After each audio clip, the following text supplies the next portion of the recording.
We are going to start chapter 15 in our EVS book. 14 we have completed in our book also and in our notebook also. And today we are going to start chapter number 15, the earth and the sky. अर्थ का मतलब पता है आप लोगों को? अर्थ क्या होता है? हम कहाँ रहते हैं? अर्थ पे रहते हैं, पृथ्वी पर रहते हैं. एंड द स्काई और आसमान. अब इस चैप्टर में हम आपको बताएंगे कि हम लोग क्या क्या चीज़ें अर्थ पे देखते हैं और क्या चीज़ें हम स्काई में देखते हैं.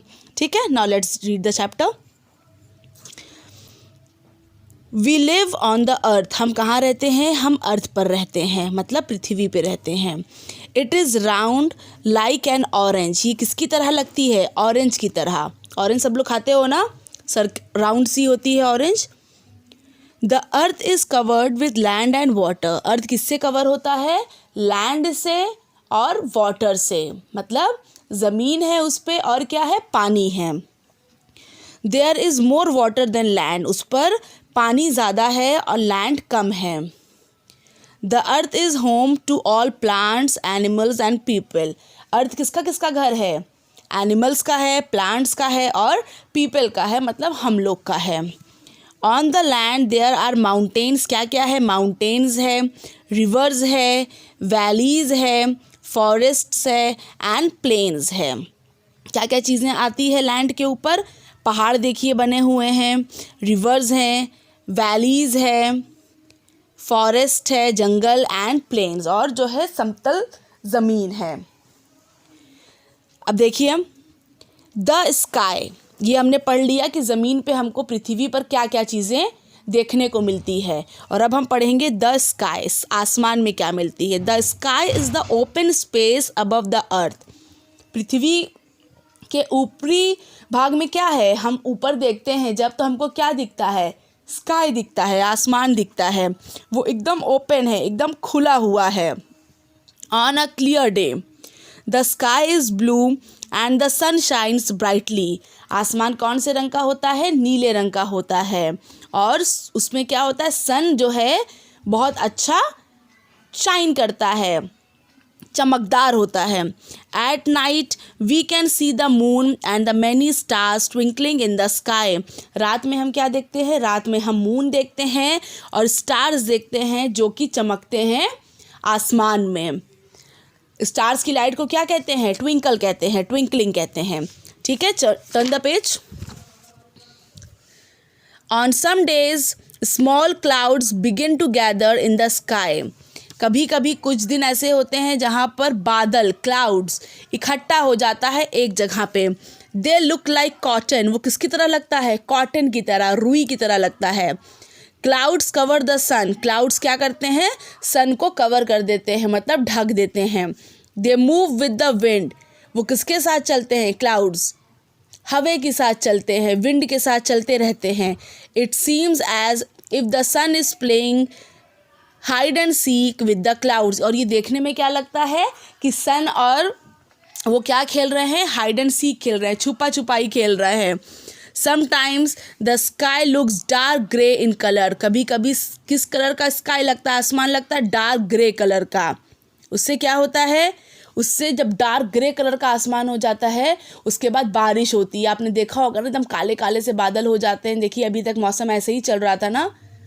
उसको क्या कहते हैं? वो कौन करता है? वो क्लाउड्स होते हैं जो डार्क ग्रे कलर के रहते हैं. अब देखिए अ मॉर्निंग स्काई. सुबह के टाइम पे कैसा स्काई लगता है?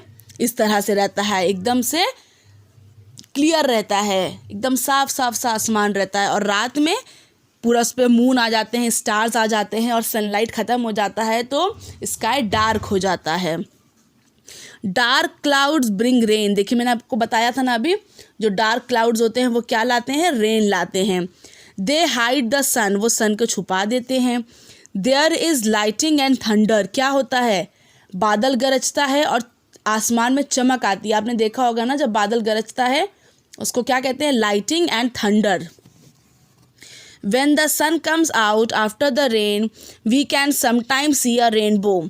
जब बारिश के बाद सन निकल आता है तो कभी कभी हमको क्या देखने को मिलता है? रेनबो देखने को मिलता है ऐसे। अब देखिए लाइटिंग एंड थंडर, ये लाइट जल रही है और थंडर हो रहा है, बादल गरज रहा है आपस में।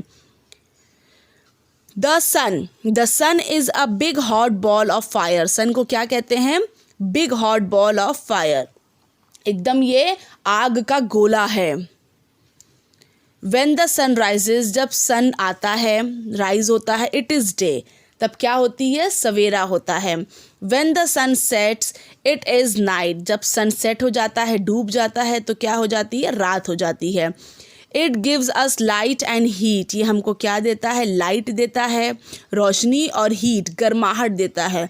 अब देखिए विंटर के सीज़न में हम लोग प्रे करते हैं कि आज सन निकले, क्लाउड्स ना रहें, सन निकले ताकि हमारी बॉडी में कुछ हीट आए, हमारे कपड़े वगैरह ड्राई हो जाएं। सन की ही तो हीट से हमारे कपड़े ड्राई हो जाते हैं, और साथ में विंड भी चलती रहती है तो हमारे कपड़े सूख जाते हैं, हमारी बॉडी में वार्मथ आ जाता है। हमारे बहुत से चीज़ें हम लोग विंटर में प्रे करते हैं कि सन आ जाए ताकि हमारी बॉडी हीट हो जाए। इट इज़ वेरी बिग, ये बहुत बड़ा होता है। It looks small because it is very far away, ये बहुत छोटा सा लगता है हमको क्योंकि ये हमसे बहुत दूर है। All living things need the sun to live, हर लिविंग थिंग को, कोई भी जो जीते हैं, जिनके पास जो सांसें लेते हैं, हर उस बंदे को क्या चाहिए? सन चाहिए जीने के लिए। ठीक है, जैसे हमको देखिए नीड होती है ना सन की, हम प्रे करते हैं कि सन निकल आए, थोड़ा सा मौसम वो हो जाए। और अगर मान लीजिए कि सन नहीं निकलेगा तो पता चलेगा हमेशा क्लाउड जो रहेंगे वो डार्क ही रहेंगे, अंधेरा रहेगा, कभी सवेरा ही नहीं होगा, कभी डे ही नहीं आएगा। इसलिए लिविंग थिंग को जीने के लिए सन की आवश्यकता पड़ती है, सन ज़रूरी होता है। नेक्स्ट टॉपिक देखते हैं, the moon and the stars. Moon आप जानते हैं चांद को कहते हैं, स्टार्स मतलब तारे। The moon and many stars shines in the sky at night. Moon और क्या? बहुत से तारे रात में चमकते हैं। कहाँ पर? आसमान में। Stars are really big, stars बहुत बड़े होते हैं। But they look small, but वो छोटे से लगते हैं, because they are very far, क्योंकि ये बहुत दूर होते हैं। We can not see them during the day, हम इनको दिन में नहीं देख सकते। When the sun is shining brightly, जब सन बहुत तेज़ चमकता रहता है तब हमको स्टार्स नहीं दिखाई देते। कभी कभी देखिए जब सन की रोशनी कम हो जाती है, क्लाउड ज़्यादा रहते हैं, तो कभी कभी हमको दिन में भी एक दो स्टार्स दिख जाते हैं। लेकिन जब सन बहुत तेज़ शाइन करता रहता है तब हमको स्टार्स नहीं दिखते हैं, दिन में भी नहीं दिखते हैं, because of sunlight. Okay children, आपको इस वीडियो को अच्छे से सुनना है, इसको रीड भी करना है। इसके पार्ट 2 में मैं इसकी एक्सरसाइज बुक की आपको करके भेजूंगी, उसको आप कंप्लीट कर लेना। Hope you enjoyed the video. Thank you.